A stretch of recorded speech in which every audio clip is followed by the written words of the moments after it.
Hey, folks, welcome back to the View podcast for the match day preview for Sheffield United versus Leeds United. The title has already had interactions and chats today.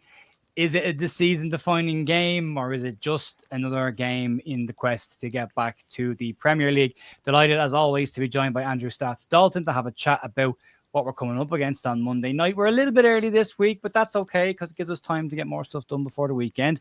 So we haven't had the full press conferences just yet. Chris Wilder has been speaking to the media. I know Farke is due to speak to the media tomorrow at 1 o'clock, but we'll check in with Stats first and see how he's getting on. Let me know in the chat how you all are. It's great to see everyone here. Stats, how's things? Yes, good. It's been a quite crazy Monday night, hasn't it? Yet again at Ellen Road. I tweeted on Monday night. I've seen a lot of phenomenal finishes at Ellen Road down the years, and that was just bonkers. And I thought we fully deserved the victory. And what a way to do it in the 95th minute.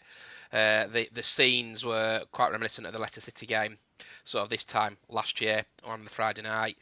But I feel it feels a bit different this time round, and I feel it's probably knocked Sunderland out of the race. Yep. And on we go to the next big game, which I do like the title you just put in there. Is it a season-defining game? No, because I think there's still 12 games to go after this. Is it a big game? Yes, because I think they're all big games between now and May the 3rd for the trip to Home Park. But yeah, all good. The run we're on is absolutely incredible, and I don't fear anybody in this league. And it's a tasty one on Monday night. It's a Yorkshire derby. We're looking to actually win 3 games at Bramley in a row, and amazingly enough, and we've never done it in our history before, we've never doubled both Sheffield clubs in a season. So that is one to potentially look out for, and I will be tweeting that one on Monday evening. So yeah, very much looking forward to it. It's got the taste of the big game, but not a defining game because there's still 36 points to play for, but a game that could potentially go a long way to sign the title. Yeah, we'll get to all that again in a sec. I've just been distracted by your chat. I'm sorry for putting you off your stride as well by throwing up those things. It would appear that Chris Gillett started something here with Evening Jer and Andrew, which has now turned into Jer Drew or Drew Jer, and Joe Blackburn reckons Ander, surely. Ander, yeah. But there we go. That's what we're talking about. Our new partnership. It looks like it, yeah. I wanted to ask you, mate, about the atmosphere in full time. When the goal went in and again at full time, because it was just an enormous roar that went up at the full time whistle as well, with everything going on the sidelines. And I was doing the watch along on Big Up and I was trying to commentate on it, and I watched it back afterwards to see, can I clip up these videos for social media? And I shorted the microphone twice. And then the first goal, nothing that I said made any sense at all. It just sounds like I'm shouting out consonants at the top of my voice.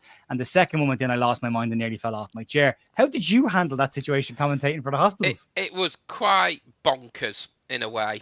I actually said at half time, if we go and get a first, we'll go on and win the game. Look, I didn't expect it to turn out quite like that. It's very difficult to remain calm in those situations, and the atmosphere, the energy, the positivity that was going around the place, especially in the press air, was just unbelievable. And yeah, it's one of those moments that just sticks in the mind. And to score a 95th minute winner is kind of the kind of moments that see you over the line. And it was probably up there with Joffrey Gelhart's goal against Norwich City back in the 21-22 season in the last minute.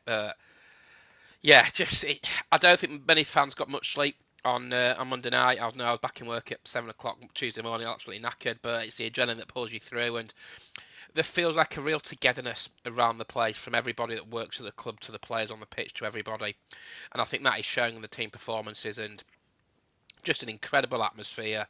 And I thought Sunderland played well, but they kind of came for a point once they got the goal through Isidore, and unfortunately for them, I can't see them catching, certainly ourselves, Burnley and Sheffield United, and it probably looks like the playoffs, which I still think is a great team in Freddie LeBree's side. But from a Leeds perspective, just wow, the atmosphere, the chaos, shall we say, and you've seen the scenes on bench cam when Daniel Farke is falling over, and it's sort of very Mourinho-esque, isn't it? When he went down the touchline at Old Trafford for FC Porto back in 2004. So yeah, they're the moments that live with you. I thought Daniel getting a yellow card was ridiculous for celebrating, and it kind of I don't know how you're supposed to celebrate a 95th minute winner against promotion rival at Ellen Road on a Monday night, but there you go. Them are the rules, and he'll probably be in the stands on Monday evening at Bramall Lane. But just wow. It's not often I'm speechless at games. I was speechless on Monday night. It was just one of them games that will live with you. And when the DVDs and the reviews and everything is written about this season, 24-25, and hopefully Leeds are back in the Premier League, that'll be one game that will live long in the memory. Yeah, the Farke one's interesting because there's other angles of the clip have now come out, and there's a really one that I shared today, and the initial clip was being shared because out of nowhere, I was looking at the bench celebrating. You just see Elan Millier run past the camera like this, and it's a split second, but it's a beautiful moment. But if you look at the fourth official, before the ball ever goes in the back of the net, he is staring straight at Daniel Farke, while every head in the stand behind him and everyone on the bench is looking the opposite direction at the game. And the second Farke moves, he calls the linesman straight away. Yeah. And you're like, tell me you've never played the game without telling me you've never played the game. Yeah. Because those kind of moments need a bit of common sense where you go, there was so much on the line and they had come back and the atmosphere and everything else. It's just, I keep saying it's the Joy Police out in force. And it really did feel like unnecessary yellow card. And just, I wonder, did he go home and sleep well that night after doing that? Did he feel a bit bigger about himself? And that kind of stuff of why bother in the 94th minute booking a manager? Yeah, it is pettiness, and I don't agree with it. And obviously, Daniel will be in the to some. I think they do. They do.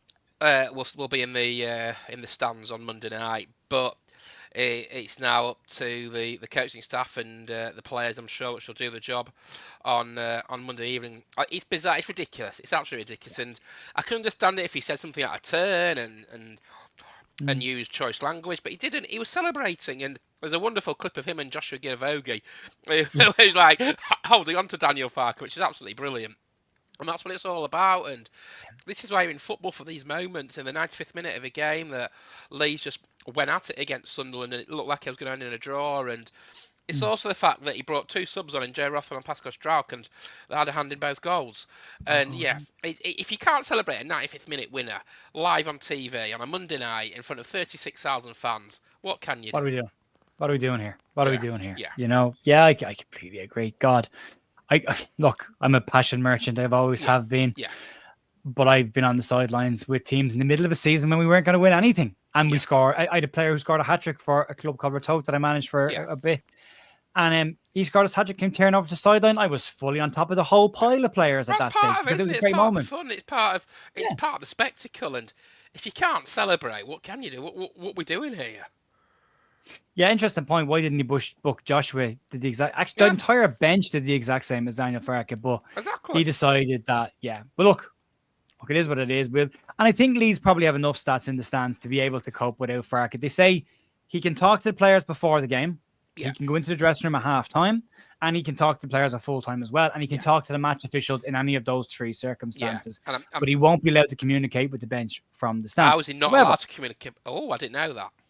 But that's what was said in the YEB. However, I have seen lots of managers with the phone on their ear with an earpiece in the bench. So don't tell me they won't contact the bench if he needs to. And he won't be too far. And look, it's not like he's going to need to make an emergency substitution before the 70th minute anyway. So, it's funny you should say that. We looked at the clock on Friday, on Monday night, and you could have said, tick it over, said, here we go, come to Jay Rothwell and Pascal Strike. Lo and behold, what a substitution. You'll see his assistant pick up his phone on the 65th minute to get the subs ready, and you'll see him pick it up again on the 70th minute to bring the subs on. That's the only two times in the entire game he's going to need to be talking to the bench. It'll be fine. Yes, absolutely. We're getting into the game then, stats. And look, it's an interesting one. It's been said in the chat by a couple of people. Depending on results of the weekend, a win for Leeds here could put 10 points ahead of Burnley, and that's it. Done. Leeds probably needs 6 more wins in the entire season to confirm promotion. It should be done by Bristol City, potentially. So, and again, I've said it this week as well. I said to Adam Pope last night when he was on the show, I've coached and I've managed and I've played for teams that have won trophies. And sometimes you just get a feeling, and it's a very tough feeling to explain to people, but you feel it here of like, this is happening. Like, there's no, and the last time I got this was when Luke Ayling volleyed the ball from outside the box in off the crossbar against Huddersfield. And that for me then was, now I 100% believe this is happening. If your fullback is doing things like that, this is happening. And as you said, there's a vibe, there's a feeling, and I feel like we are. This game doesn't need to be won. And in fact, No. arguably, I wanted 2 points from Sunderland and Sheffield United. Just don't lose to them. Yeah. Arguably, you can lose this game or win it and draw, and it doesn't really matter because what's coming after this is far more important and will be enough for you still to get over the line comfortably. But saying that, beating them and opening that gap and giving yourself daylight means the title is very much on the cards. Yeah, I've always maintained, and I actually said it way back in August, that Leeds will win this league, and I've stuck by it, even through the 3 defeats against Burnley, Blackburn and Millwall. You are going to lose games along the way, and to have, lose 3 out of 33 is quite remarkable at this stage of the season. Yes, I want to win the league, of course I do, and I think the way we're going, I do think we'll win the league. I think six more wins puts us on, 90 points. And I know we got caught last year. This is different. I think we're much better this time round. I think we've learned a lot of lessons from what happened last season. Yeah, there is a lot of excitement. I think the only team that'll stop Leeds is Leeds. If they kind of take the foot off the gas, which I don't think they will. I think they're in an unbelievable form now. What is it? 15 games unbeaten since the Blackburn defeat. November, December time. Every game's a big game. Look, if you go to Bramall Lane and win, you're in an unbelievable position, and then you are clear of Sheffield United. Burnley, I do believe we've got Sheffield Wednesday. I think tomorrow night, if memory serves me right. Burnley play Sheffield Wednesday Friday night, and Sunderland play Hull at home on Saturday afternoon. I'm not too concerned with Sunderland now, because I think we've kind of knocked them out of the race a little bit, because it'll take a 4-game swing between Leeds and Sunderland, and with 13 games left, you start looking at the games, you're thinking, that's not going to happen, because I don't see Leeds losing 4 games out of 13 because of the run they've been on, because they've only lost 3 and 33 as it is. So, yeah, it's a big game. Every game's a big game. I don't think the season defining, because if Leeds did lose it, it's not the end of the world. I still think they'll be in a fantastic position. I don't think they will lose it, actually. I think they will go to Bramall Lane and win, because of the run they're on. I think the confidence they're on is absolutely incredible. And the confidence that Monday night would have given them is absolutely brilliant, especially with that in the Watford game and the Coventry City game. As well, a couple of weeks back, and then the Cardiff City 7-0 demolition of the Bluebirds at Ellen Road. So, yeah, every game's big at this stage of the season. We're coming to the business end of the season. I think from the players' perspective, they want to get the job done as soon as possible, because we saw last year the pressure grow. And I remember going down to Loftus Road that Friday night, the back end of April, and it kind of all fell to pieces, unfortunately, and then we lost to Southampton in the playoff final. This time round, I think the players are better equipped. I think the team and the club have learned a hell of a lot from losing out in the playoffs last season, and they've improved massively. And I think there is such a togetherness of everybody around Ellen Road at the moment that they will get the job done. Personally, and I saw Barron on Square Ball this week, I think they'll get it done before, just by Easter. I really do.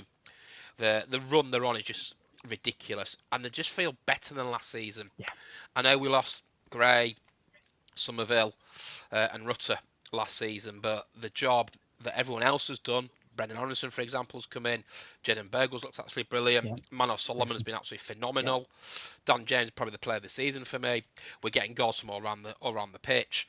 It just feels more rounded this time round. And yeah, I've stuck my neck on the line. I've said it. The minute that game kicks off against Portsmouth, Leeds will win this league. And I still maintain that. And I think come May the 3rd, whether it'll be at Home Park or the week before, I think the last home game against Bristol City, I do believe that Ethan Lampard will be lifting that championship trophy. I hope he's side by side with Pascal Stroke, one hand each, because they both led the team at different points this season. It'd be nice to see two of them step forward together and do that. Before we get into the rest of this stuff, I just want to bring everyone's attention to this that's going on tomorrow night in Dublin in the Talbot Hotel in Stillorgan, which is outside Dublin. There's an evening with Ian Hart and Stuart Dallas hosted by Andy Cousins. It's a Q&A. There'll be everything from Ian Hart's past times playing for Leeds, a couple of questions about the Saipan incidents in 2002 with Roy Keane in the Irish camp at the World Cup. That we'd have won that World Cup only for Roy Keane. And you've got Stuart Dallas, who'll likely talk about his time at Leeds United and what he's doing now as well. It'll be a really interesting night. I'm going myself tomorrow night, but if you want to get tickets for that, they're running out, and it is tomorrow night. The link is down below in the description. You can check that out if you want to. It's a very well worthwhile game going. And I'm hoping to get a chance to chat to the lads tomorrow night. And then we're trying to plan something for the channel in a couple of weeks' time as well. So more to come on that. But if you want to get down, and get a chance to chat to Ian Hart and Stuart Dallas face to face, it's a really good opportunity to do it. Talbot Hotel in Stillorgan tomorrow night. Link down below in the description. Right. Let's get back and talk about this game, because the last time we played them, stats, it went all very well for Leeds, although there was a couple of interesting moments. Leeds won the game 2-0, Pascal Stroke and Matteo Joseph scoring the goals. But Chris Wilder started withdrawing his key players very early in that game, and it was said at the time that he decided that this game was lost and he was going to rest his players for the rest of the next games coming up. And then since then, they've added Tom Cannon, Ben Burton Diaz, Harry Clark and Hamza Chowdhury to their pile as well.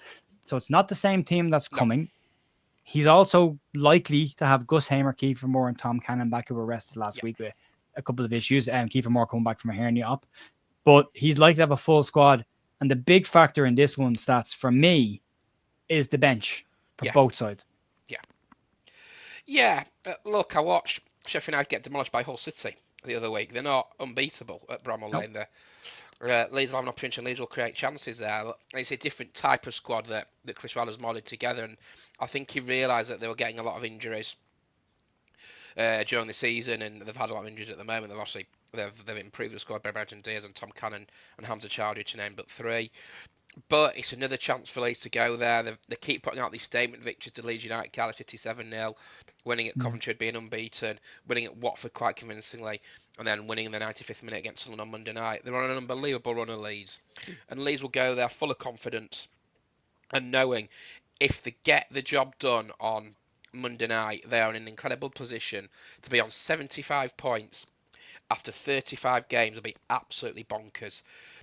Are they the best team ever in the Championship?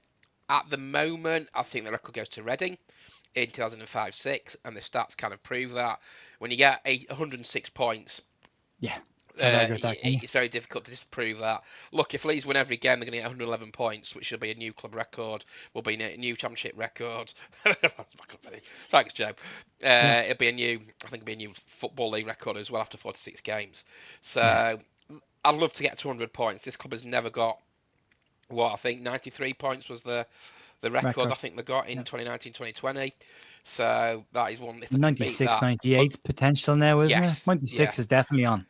I certainly think they can get high 90s, which would be absolutely incredible and be a wonderful achievement for the football club, for the manager, for the players as well. I do think Leeds have got a chance on Monday night. We are top of the league for a reason. We're unbeaten since mid-November, since that Blackburn defeat. And we did beat the Sheffield United side at Ellen Road, albeit a different Sheffield United side back in October.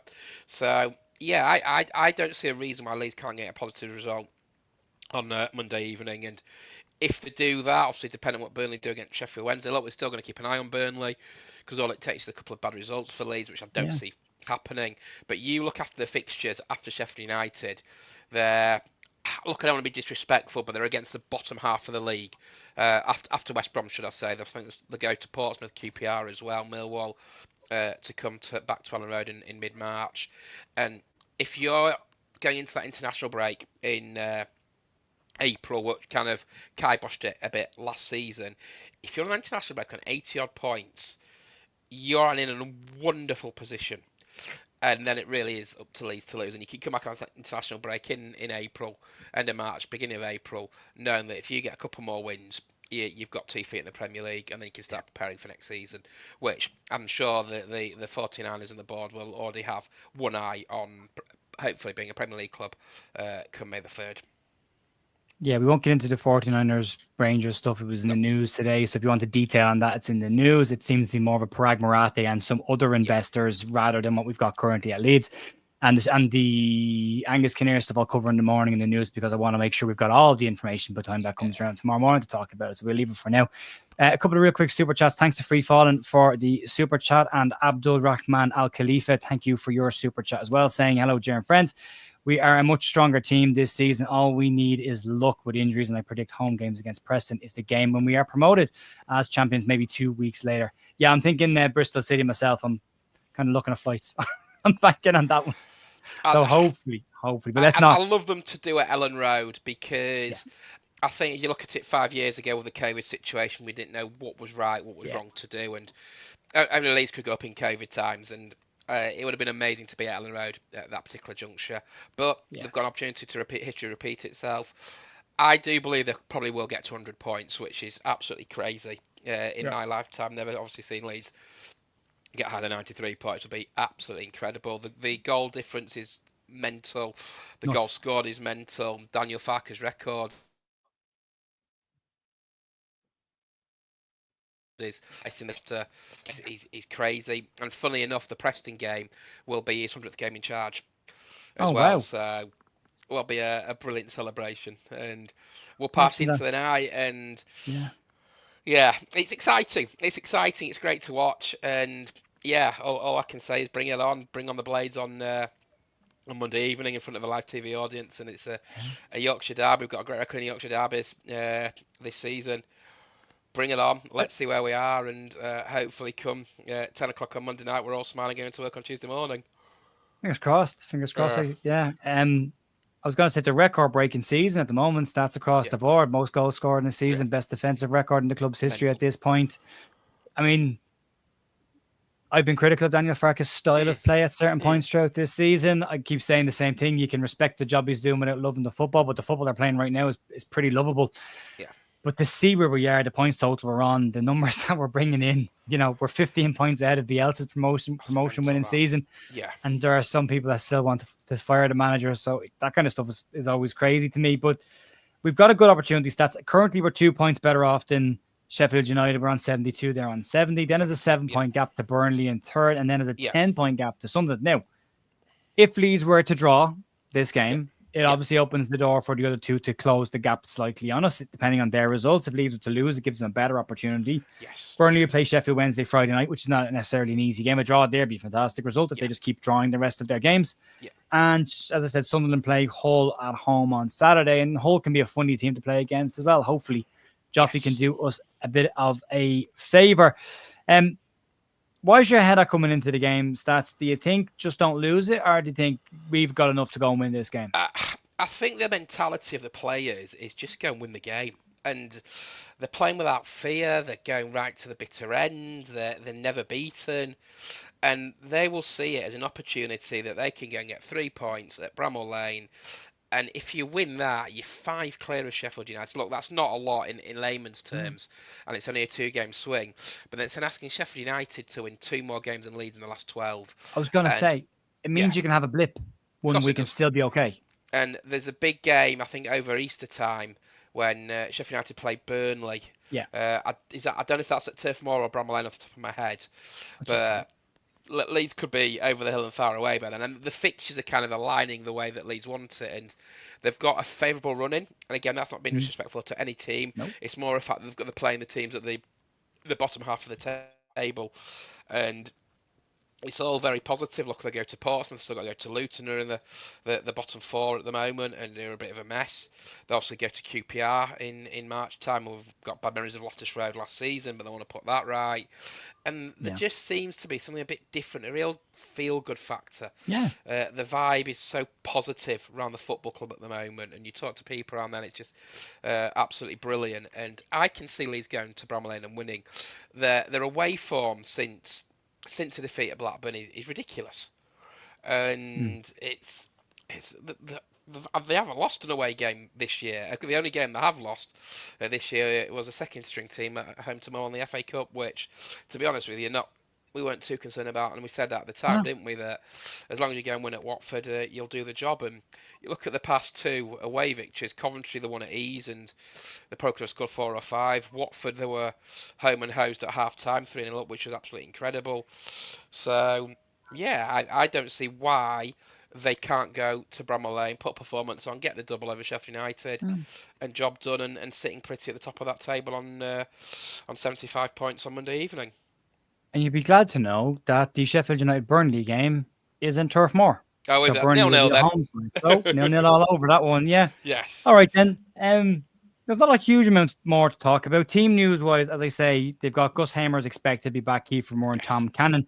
And I think Tom Cannon is the one to watch because he gets free kicks and he wins free kicks. He's an annoying presence up top. I like Tom Cannon in as far as he's the kind of striker that if you need something to happen around the edge of the box, he'll get amongst people. He likes elbows. He likes getting involved in arguments and a bit of a bit of the more nasty side of the game as well, and he can be an uncomfortable player for defenders to play against. So he's back as well. Cannon had an ankle issue, was rested. Hamer had a fatigued hamstring, which I saw him actually go off injured with in the game.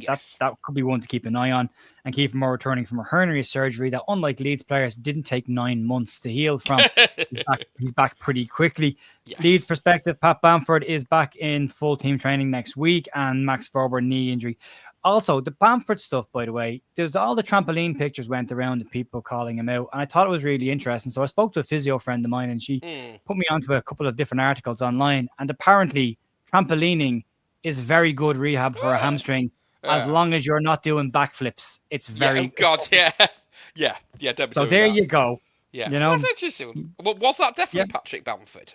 It was, but it looked like him. But even if that's what she said. I said to her, should you be on a trampoline if you've got a hamstring injury? She goes, well, I thought that, trampoline if you had a hamstring injury. She said, yeah, because it's about balance, getting the balance right in the foot and the way it presses down. So, and then how the leg reacts to it. So, absolutely, apparently so. But yeah, his rehab's fine. He's back in training, full team training next week. He is back in normal training at the moment, but we're back in team training next week. Joe Blackburn saying Pat Winner calling it. He won't be in that team, Joe. We can relax till he's back in the team at least, mate. Okay. Yes, that's the team news from both sides. It's going to be, for me, first goal. Yeah. First goal, because unlike Sunderland, benches on both sides can turn this game. Yeah. They're both good enough. And also good enough to cancel each other out. Yes. But if it's funny because someone was saying to me yesterday to just shake our hands and go 1-1 and just be done with, and that'll be perfect. But there's no reason for me. If Leeds score the opening goal, we know what Leeds' record's like scoring the first goal in a championship game. They haven't lost since that game against Wigan on Good Friday in the championship. That is when Paddy Bamford scored the goal and obviously missed the penalty, and we'll never forget that one. But yeah, I'm going to stick my neck on that. I think Leeds will win on Monday night. I really do. I don't see where these defeats are coming from. They're on a crest of a wave at the moment. They're winning games. They're playing confident football. They look really good. So yeah, there's no reason for me why they can't get to South Yorkshire and get those 3 points on Monday evening. I would like us to win this game. I would like us to beat West Brom, and I would like us to beat Millwall, and then we can relax for the international break, knowing that whatever happens afterwards, we should still be playing. Yes. At that point, and that's where my if you win those 3, beat Sheffield United, West Brom. Have we got a game? I'm trying to think off the top of my head who we've got after West Brom. Is it Millwall straight after West Brom? I'm not too sure off the top of my head. I think so. If you win those games, you're in an unbelievable position. You've got Portsmouth away, then Millwall.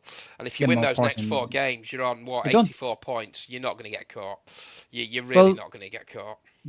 Going into the Sunderland game, mathematically 7 points, 7 wins should have been enough. We've beaten Sunderland 1. If you beat Sheffield United 2, and you've got 3 games then between now and the international break, that's 5. Yeah. So all you've got to do is come back and beat Swansea, QPR, Oxford, Plymouth, Bristol. Easy. Well, yeah, that's the problem, isn't it? It sounds like, well, they're all winnable games. This is where we do it, you know. But yeah, no, and I'm kind of with Tony. I'm thinking a draw. But then we were taking the corner, and I was on the watch along, and I was saying to everyone, "No, don't put anybody in the box. Take the point. Take the point. Take the point. Take the point." And then 20 seconds later, I was screaming, "Screw the point. Take the 3. Let's go," because we'd scored. So yeah, look. You take the win, but you also just want to make sure you don't lose that. Brian, Thank you for the super chat as well. I really appreciate that. Right, we'll wrap it up there then, Stats, and we'll probably get you back on after Monday and have a chat about what's happened and where we are going into the next set of games. The West Brom game, which, you know, again, draw specialists a little bit, so we'll see how we get on those ones. But absolutely. Anything you want to leave us with before we wrap up? Anything you want us to know about? I'm going to finish on a score prediction. I know you always like to ask for score prediction. I love a score prediction. So I am going to go same at Ellen Road. Sheffield United 0, Leeds United 2. And can Pascal Stuart carry on his scoring for me? He scored at Ellen Road, didn't he? Back in October. So why not? Piru and Stuart to get the goals and at least get all 3 points. I've gone 1-1 in the predictions table. I'm on a good run with that table right now. But because I did predict 7-0 as well, which was mad. No, did I? No, I didn't. I got the other one right. Did you? I got one of the big ones right. But I'm on a bit of a run. So, but I've said 1-1 in that group. But I think my heart is saying 2-0 Leeds win because the local derby. So, yeah.